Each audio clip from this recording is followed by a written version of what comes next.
Tal vez nunca antes en la historia de la humanidad se había hablado tanto de la mujer. Y gracias al mismo esfuerzo de las mujeres. Nunca se ha hablado tanto. Pero cuando se trata del abuso en contra de las mujeres, es el tema más invisible de todos. Este es un tema tabú, del cual se habla poco. Y se nos ocurrió la idea de hacer una radionovela para tratar esta materia. Y hemos querido ser paradójicos en la creación de la radionovela. Y le hemos pedido a un hombre que la escriba, a un escritor chileno, Ricardo Cuadros,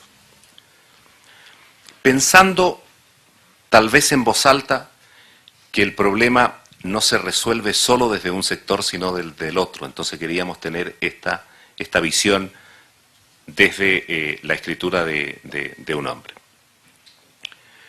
Yo les voy a pedir a las personas que están en la mesa, que nos acompañan acá, a la Raíz Lezarza, quien es asistente de coordinación del Centro Feminista de Información y Acción, CEFEMINA, Ana Hidalgo, experta investigadora, Red Feminista contra la Violencia hacia las Mujeres, y Ana León, psicóloga y especialista en género de la Asociación Vecinos, que en la primera parte de esta tertulia, de este conversatorio, podamos realizar una suerte de evaluación de lo que ha sido la producción de La Incomprendida, que es una radionovela de 12 capítulos de 25 minutos cada uno. La Raíz Lezarza, por favor. Bueno, la violencia contra las mujeres es una problemática muy compleja para abordar, porque tiene muchas aristas y políticamente tenemos que tener mucho cuidado con cuáles son los mensajes que estamos enviando y cuáles son los estereotipos que se nos pueden estar colando en el discurso, porque a veces sin darnos cuenta se puede caer en reforzar algunos estereotipos quizá. Y bueno, en ese sentido, por ejemplo, qué sé yo, a mí una de las cosas que más me llamaba la atención era el tratamiento que se hacía del hostigamiento sexual en el trabajo, que era, bueno, que no se llega a mencionar ni que fuera hostigamiento, pero hay una figura ahí de un señor que es el jefe de la protagonista, yo no sé si todo el mundo ha escuchado la radionovela, y el señor es un hostigador, y él no respeta para nada la decisión contundente de la chica, de decirle que no quiere saber nada de él y la está hostigando todo el rato. Y bueno, y eso pasa como entre el señor, a ratos es un protagonista más bueno, a ratos es un protagonista más malo, pero no se hace una crítica contundente de la actitud de este señor. Y con esto del hostigamiento también hay un momento en que la protagonista mujer, que se supone que es la mala, amenaza a este mismo señor con que le va a denunciar por hostigamiento. Y sí que me parece que eso puede un poco hacernos que nos majemos el pie nosotras mismas, ¿no? Porque estamos reforzando la idea de que las mujeres podemos utilizar la denuncia por hostigamiento como una arma de chantaje, o que de repente las denuncias no son falsas, cuando en la propia radionovela se evidencia con el caso de la otra compañera que el costo para una mujer, el costo emocional para una mujer de denunciar un caso de violencia, independientemente de cuál tipo, es muy alto. Entonces, a mí me gustaría apuntar que en ese sentido sí la novela plantea dos elementos. Tal vez uno diría, bueno, podrían haberse acentuado más o no, pero que tiene que ver con el tema de ciertos, digamos, patrones que han venido, digamos, sosteniendo y manteniendo este tipo de abuso en contra de las niñas y los niños. Y es, digamos, toda la cultura patriarcal que se puede observar a través de las acciones ahí entre los personajes masculinos, de una u otra manera, ¿verdad? Se siente ese discurso. Y por otro lado, y una cultura incluso patriarcal interiorizada por esta mujer, ¿verdad?, que se convierte como en la persecutora, ¿verdad?, de la protagonista, ¿verdad? Y que hace precisamente eso, interiorizar un discurso de desvalorización, ¿verdad?, hacia la mujer. Y lo otro que creo que también está presente es pues esta cuestión más del adultocentrismo, que es como el adulto, ¿verdad?, como decía anteriormente, aprovechándose de, que tiene más poder, que es respetado, que es creíble, etcétera, abusa o comete un delito contra la chica, ¿verdad? Ella tiene 14 años y es su tío, no está en una situación de vulnerabilidad, esa es su familia. Y otro elemento, yo sé que hay otro montón, pero por ahora que se me ocurre así, que me llamó la atención, es que al final se hace una invitación a participar de una terapia o de un grupo de apoyo. Y uno dice, bueno, qué importante. Yo hice, digamos, una entrevista a profundidad durante diferentes sesiones con personas, mujeres sobrevivientes, adultas, y algo que salía era cómo todas estas mujeres necesitaban hablar. Y yo, digamos, como psicóloga, soy una convencida de que lo que cura es la posibilidad de verbalizar todo lo que uno tiene adentro. El aporte más importante es que una radio internacional como Radio Nederland pueda estar invirtiendo el nivel de recursos que pueda estar invirtiendo para poder desarrollar una problemática de esta y con el impacto que tiene. Sobre todo porque ese tipo de acciones deberían de tener un efecto rupturista, ¿verdad? O sea, se supone que se hacen o se hacen desde el punto de vista de crear una contracultura. Y en relación con la violencia contra las mujeres, como bien lo han dicho las compañeras, lo que mantiene la violencia contra las mujeres es la cultura. Son los patrones culturales que se repiten cotidianamente desde la indiferencia o desde la reafirmación, digamos, de estereotipos, que hacen que, por más que la sociedad avance y hayan cambios, la violencia pareciera que sigue manteniéndose. La problemática de las mujeres es la problemática de la mitad de la humanidad. Nosotros tenemos que una década, 12 años, 13 años de políticas públicas de violencia contra las mujeres, ¿verdad? Y de pronto hay como un agotamiento, ¿verdad? Entonces empieza ya es demasiado, ya no hablemos más de la violencia, ¿verdad? O sea, entonces la pregunta es, ¿cómo es que se espera que hayan cambios culturales radicales, aunque hay cambios, y bueno, eso no es el tema de debate hoy, cuando estamos hablando de una problemática que tiene miles de años de sostenerse, porque la violencia contra las mujeres es desde siempre, ¿verdad? Pero entonces somos intolerantes porque quisiéramos que los cambios fueran ya. Bueno, esto para abonar en el sentido de que qué bueno que se hacen estas cosas. El levantar el problema o convertirlo en el eje de una novela, como en este caso, es una cosa importante per se, pero cómo se hace, cómo se trata, cómo se analiza, es tan o más importante, ¿verdad? Porque como dije antes, uno podría estar reproduciendo patrones, formas de pensar. Entonces, entre las diferentes cosas que yo quería decir, una de ellas es que el sabor que a mí me queda después de escuchar la novela es que yo siento que hay una excesiva depositación de responsabilidad de lo que pasó y de todo lo que pasa a la protagonista, que es la víctima de la violencia, una excesiva responsabilidad. Entonces, ¿y eso por qué lo digo? Porque nuestra cultura termina en muchas ocasiones devolviéndole y machacándole sobre las mujeres que ya han sufrido la violencia, la responsabilidad de las cosas que suceden. Entonces, ¿cómo se hace esto? Se hace no diciéndolo, por supuesto, de esta manera, pero sí, por ejemplo, cuando yo siento que hay una estereotipación de su conducta porque es la incomprendida, ¿verdad? Pareciera que es una persona rara, ¿verdad? Cuando las víctimas de violencia, bueno, de abuso sexual y de otras formas de violencia, no tienen nada de raro, excepto que haber tenido la mala suerte de haber sido víctimas de algún tipo de violencia, ¿verdad? Que antes y después del proceso pueden seguir una vida normal, ¿verdad? Pero además, porque también es responsable de si dejó o no dejó y tuvo o no tuvo su hijo, ¿verdad? Cuando se le dice que es una mala madre, cuando se le plantea, bueno, en fin, ¿verdad? Esa es como una introducción. ¿Cuál es la responsabilidad de la sociedad en todo esto? Porque si la sociedad hablara del tema, si se interesara por hacerlo público, ¿podrían actuar los agresores igualmente como lo hacen hoy día? ¿Que se saben amparados por el silencio? Es decir, me da la impresión que hay a veces una idealización de la sociedad, como que si fuera un ente libre de toda culpa, incólume, que ha sido víctima de las peores malas jugadas de los políticos o del patriarcado, etcétera, etcétera. Pero es una manera también de excusar a la sociedad de su responsabilidad en un tema tan fundamental como este, ¿o no? Indudablemente hay una responsabilidad, y la principal responsabilidad es el silencio sobre la problemática, ¿verdad? Pero también la responsabilidad en el sentido de a dónde se colocan las responsabilidades, ¿verdad?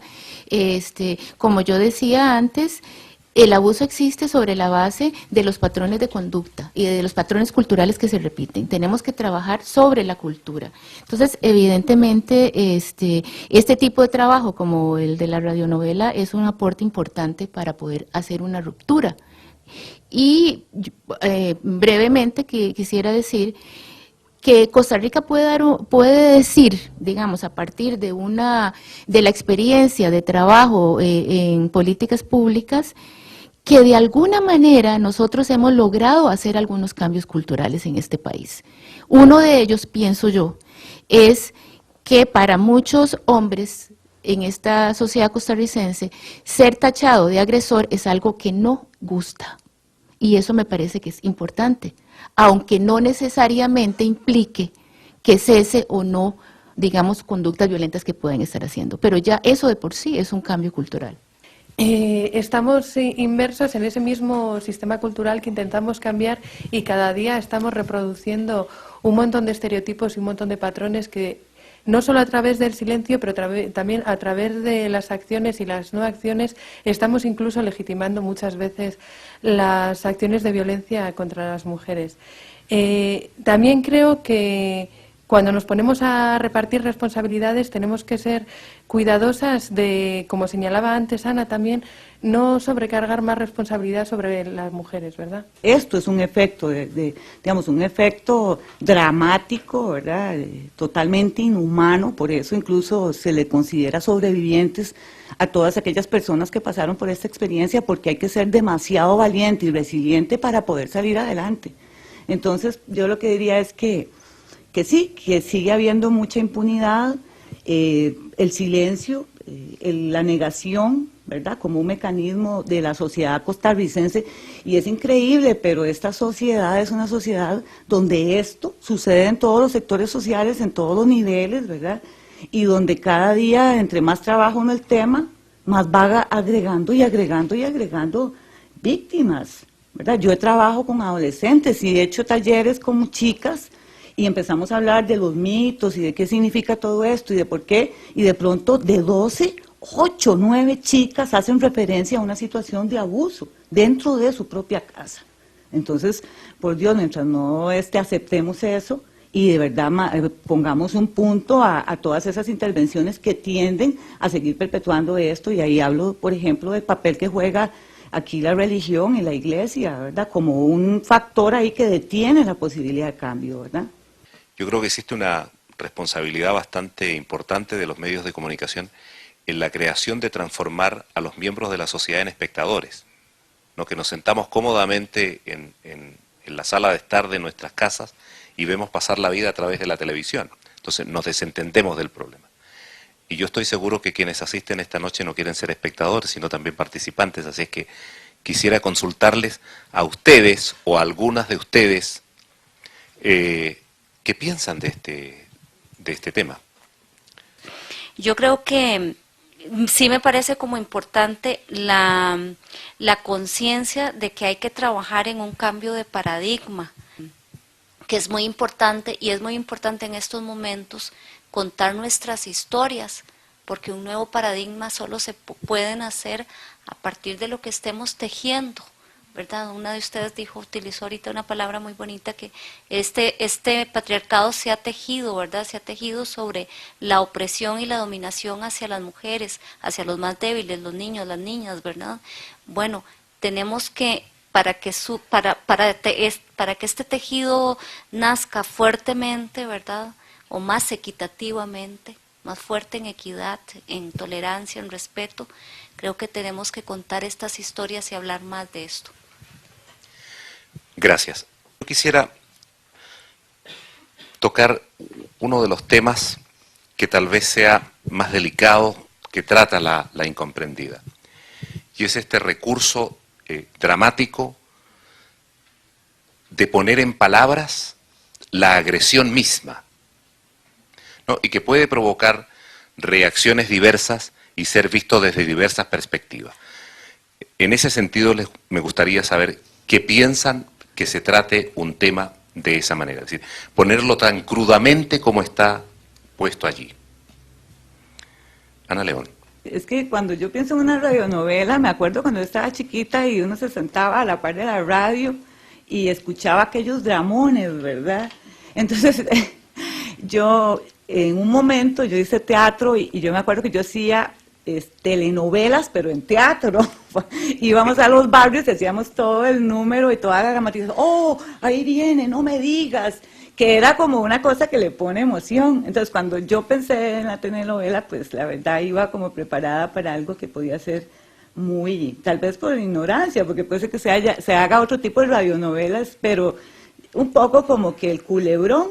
Entiendo que no han escuchado la novela. Estamos haciendo referencia a que hay una dramatización que se supone que es lo que se llama un flashback, ¿verdad? Donde se reproduce el abuso sexual propiamente, ¿verdad? O sea, el hombre está abusando sexualmente. Es el momento del abuso sexual, con todos los sonidos, etcétera, que ustedes se puedan imaginar. Entonces yo realmente pienso que eso podría haberse evitado, ¿verdad? A mí me parece que es innecesario hacer ese modelamiento de la violencia, que la violencia ya tenemos demasiados modelamientos de violencia, ¿verdad? A ratos hablando con lo que la compañera acaba de decir de los nuevos paradigmas, nos cuesta más pensar en los nuevos paradigmas y modelar nuevas cosas, ¿verdad? Creo que, como acaba de decir Ana León, es un debate efectivamente, ¿verdad? Y creo que es sobre todo un reto para la creatividad, ¿verdad?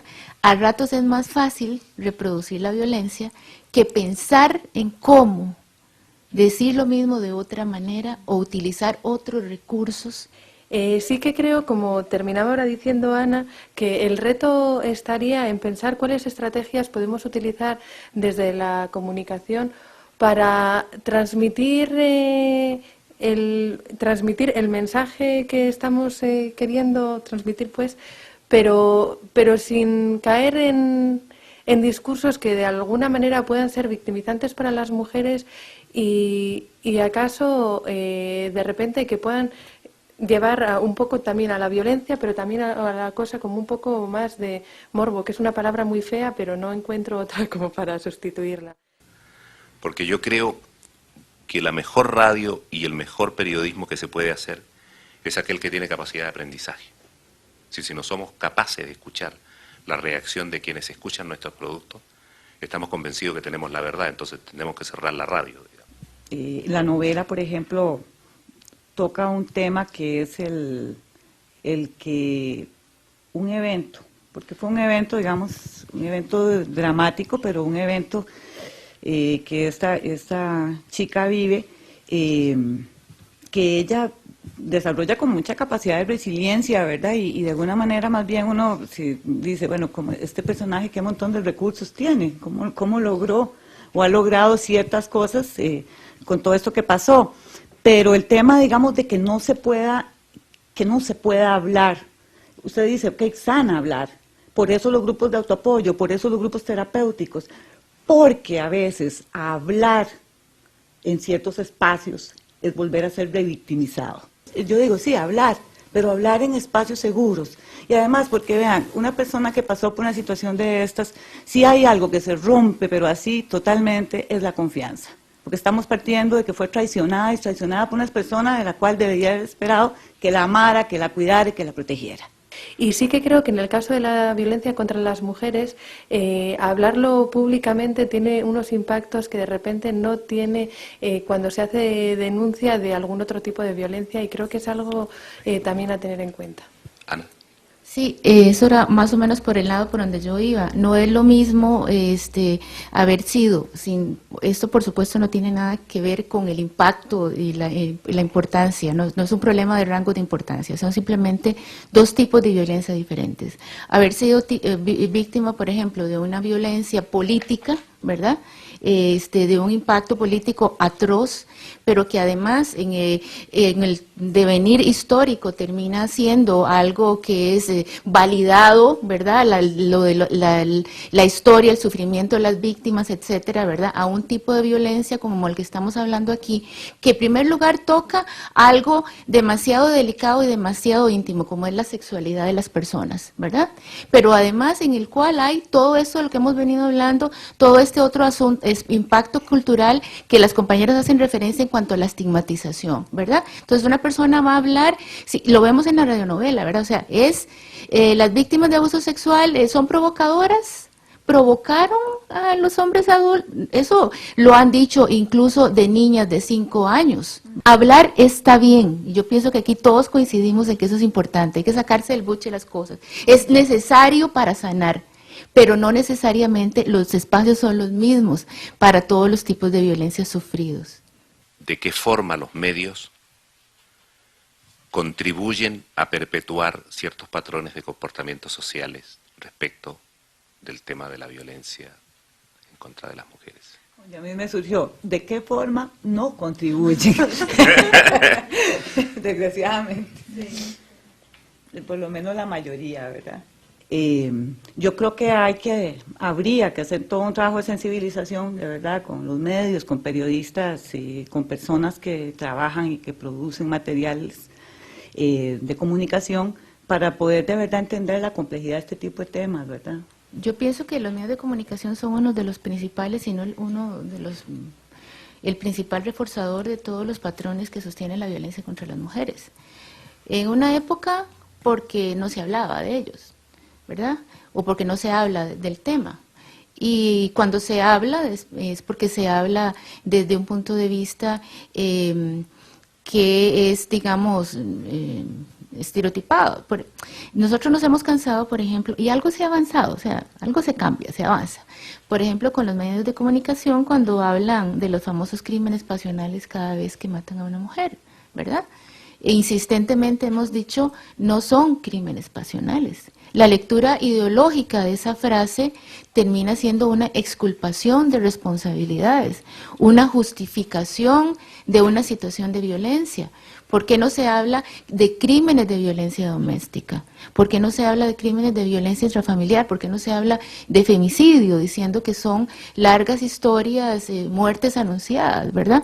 Eso como para citar un ejemplo. La función de los medios de comunicación debería de ser la educación, ¿verdad? Educar, o sea, cómo podemos, los medios se pueden convertir en un instrumento para que la sociedad pueda entender, por ejemplo, en este caso, la problemática de la violencia, y situándola en cuáles son sus orígenes. No es un problema individual, no es un problema individual de que la mujer tiene algo raro y por algo le pegan, o es porque el hombre está enfermo y tiene algo, ¿verdad? Es un problema de una construcción social, donde está el problema del poder, está el problema del machismo. Deberíamos de enfrentar el machismo con fuerza en los medios de comunicación, y así estaríamos enfrentando de manera más clara lo que son los orígenes de la violencia contra las mujeres. Los medios de comunicación son indispensables para apuntalar para apuntalar el sistema patriarcal y además en todas sus vertientes, desde la publicidad que nos dice a las mujeres que el limpiador de ropa lo tenemos que comprar nosotras y el taladro lo van a comprar los señores, hasta las caricaturas que ven los niños y las niñas que nos dicen a las niñas que tenemos que ser princesitas y esperar a que venga un príncipe azul a despertarnos con un beso. Y un poco concretamente en el tratamiento de la violencia contra las mujeres, a mí me llama muchísimo la atención, por ejemplo, cuando un periódico de tirada nacional acá en Costa Rica tiene de titular el asesinato de una mujer, diciendo además eso, crimen pasional, la mató porque no le sirvió la cena a la hora, como si eso pudiera ser una razón de matar a nadie, y al lado sale la foto de una mujer casi desnuda diciendo, señores, sepan ustedes que los cuerpos de las mujeres son propiedad de ustedes como si una cosa no tuviera relación con la otra. Y una se queda sorprendida, ¿no? Y Otra cosa, también para aterrizar un poco en el papel de los medios acá en Costa Rica, y con lo que decía Ana del hostigamiento sexual, yo me estaba recordando un caso de hostigamiento muy sonado que hubo acá en el país, en el que estaba implicado uno de los diputados que actualmente sigue trabajando en la Asamblea Legislativa. Y el tratamiento que hicieron los medios en aquella ocasión, el hostigamiento que hicieron los medios contra aquella mujer, aquello fue una cosa lamentable, absolutamente. Si hay algo que hemos aprendido nosotros aquí rápidamente en esta evaluación y en esta conversación, es la siguiente. No basta la buena voluntad. No basta tener buenas intenciones de tratar de contribuir. Yo creo que siempre se dice que cuando uno lee un buen libro, después de terminarlo ya no es el mismo. Cambiamos. Cambiamos porque las palabras tienen ese poder de hacernos cambiar, de convencernos y de transformarnos y de mejorarnos como seres humanos. Espero que así sea. Bueno, yo creo como hombre de radio que las palabras no solo dichas en la literatura, sino también escuchadas en un encuentro como este, también nos cambian y nos mejoran. Ya no solo los medios de comunicación. ¿Cómo hacer? ¿Cuáles son los métodos más apropiados para que la sociedad participe más activamente en este tema? Comienzo ahora con Ana Hidalgo. Uno lo puede ver desde las responsabilidades de los gobiernos, desde las responsabilidades de los estados, que algo se han incorporado, pero como yo decía antes, y creo que lo puedo decir por lo menos para la región de Centroamérica, porque hace poco tuvimos la oportunidad de trabajar con compañeras centroamericanas que también tienen la misma percepción de cómo la problemática y la violencia contra las mujeres ha perdido momentum, por decirlo de alguna manera, ¿verdad? Ya no es tan importante, ya no está en la lista de asuntos que la cooperación internacional financia, ¿verdad? Ya no está en la prioridad de los gobiernos, ¿verdad? Entonces nosotros nos preguntábamos, bueno, ¿y qué será, verdad? O sea, ¿cuál es el asunto? Yo en lo personal creo que es eso, esa sensación de que queremos respuestas ya, porque nuestra sociedad está acostumbrada al inmediatismo, ¿verdad?, de las respuestas. Y en problemáticas sociales nosotros como esta, nosotros no podemos esperar respuestas ya. He estado pensando que una de las próximas campañas que me gustaría hacer sería apelar a ese otro sector, a la mamá, a la hermana, a la compañera de trabajo, a que se alerte de que si yo sé algo, acerquémonos, busquemos saber de qué manera se le puede tender una mano a esa persona que está sumida en el silencio, que tiene vergüenza, que tiene miedo, ¿verdad? Y que tal vez una mano solidaria puede marcar una diferencia importante en la vida de estas personas.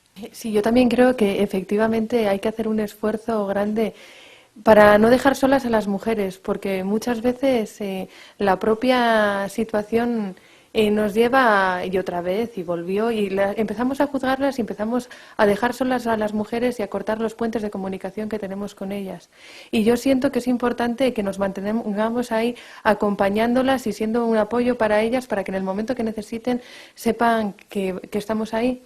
Y también creo que políticamente tenemos que seguir siendo perseverantes en posicionar un poco las demandas y las denuncias que tengamos, que independientemente de que sean tiempos mejores o peores, tenemos que ser perseverantes y no quitar el dedo del renglón. Y la manera tendría que ser efectivamente desde la promoción de la salud, y la promoción de la salud empieza por construir paternidades y maternidades distintas, ¿verdad?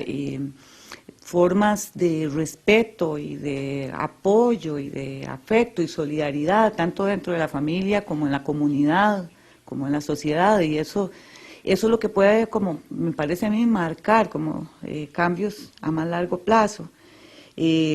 Otra cosa, yo mencioné lo de los grupos de apoyo en algún momento y de pronto pensé, pucha, pero de verdad qué falta que hacen los grupos de apoyo en las comunidades, y esto podría ser algo que nosotros como profesionales podríamos hacer en nuestra comunidad o en alguna otra que conozcamos. No se necesita, yo pienso que tener un dominio, ¿verdad?, sino la posibilidad de encuentro. Una de las señoras con las que yo trabajé me contaba que ella tenía tal desesperación que se metió a un grupo de alcohólicos anónimos, porque entonces ella iba al grupo y ahí todo el mundo hablaba de su problema de alcohol, y decía, yo no tomaba, pero a mí no me importaba, porque yo oía esas historias y de todas aprendía, yo podía contar, entonces al grupo de Alcohólicos Anónimos. Imagínense la ausencia de programas dirigidos a fortalecer, digamos, a las mujeres que han sido víctimas. Y lo otro es que yo siento que mientras, como decía Ana, sigamos creyendo que lo que pasa de la puerta para adentro no es mi responsabilidad, ¿verdad?, sino la de la gente de esa casa, pues vamos a seguir siendo cómplices de un montón de asesinatos incluso, ¿verdad? Entonces yo creo que lo que se ha visto es que en países donde las redes sociales están muy fortalecidas y hay una buena intervención, ¿verdad?, de programas de salud, programas de educación, y todo está en contacto, la posibilidad de que este tipo de cosas se den baja montones. ¿Y baja por qué? Porque no está el aislamiento, no está, ¿verdad?, el secreto, lo que pasa ahí, ¿verdad?, sino que son sociedades interconectadas, miembros, ¿verdad?, colectividades que se comunican. Entonces yo creo que la apuesta también es a ir construyendo ese tipo de redes donde siempre se sepa, ya sea a través del EVAIS, ya sea del CENSINAI, ya sea a través del grupo donde va la mujer a tal cosa, de la oficina de esas personas que viven en esa comunidad en concreto, y se pueda, ¿verdad?, parar o detener situaciones de violencia hacia las mujeres, hacia a las niñas y a los niños, y a la vez fortalecer la educación, ¿verdad?, de una forma más horizontal. Ana León, psicóloga y especialista en género, Asociación de Vecinos. Ana Hidalgo, experta investigadora, Red Feminista contra la Violencia hacia las Mujeres. Larraitz Lezarza, asistente de coordinación del Centro Feminista de Información y Acción, CEFEMINA. Muchísimas gracias por acompañarnos, y a ustedes, gracias también por escuchar.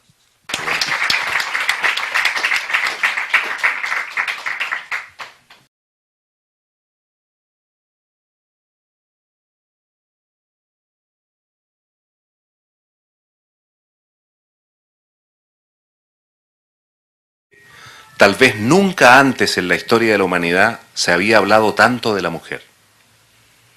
Y gracias al mismo esfuerzo de las mujeres, nunca se ha hablado tanto. Pero cuando se trata del abuso en contra de las mujeres, es el tema más invisible de todos. Este es un tema tabú, del cual se habla poco. Y se nos ocurrió la idea de hacer una radionovela para tratar esta materia. Y hemos querido ser paradójicos en la creación de la radionovela.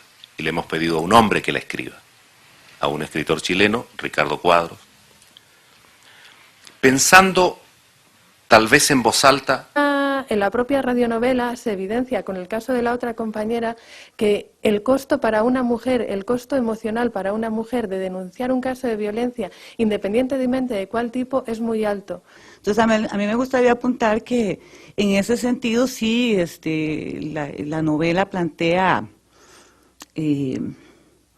dos elementos.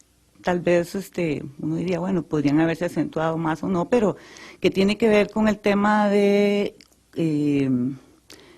ciertos, digamos, patrones que han venido, digamos, sosteniendo y manteniendo este tipo de abuso en contra de las niñas y los niños.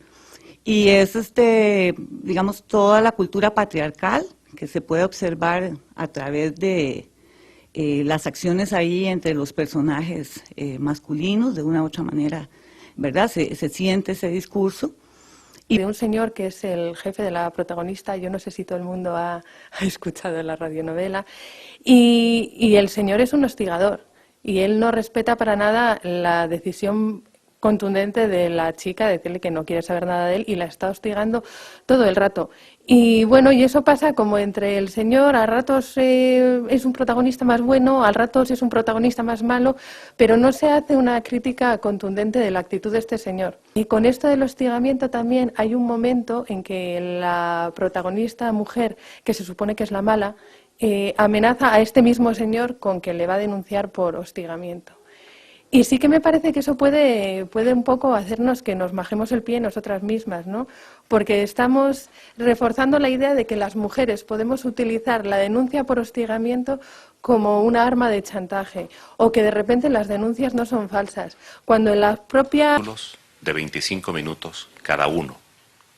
Larraitz Lezarza, por favor.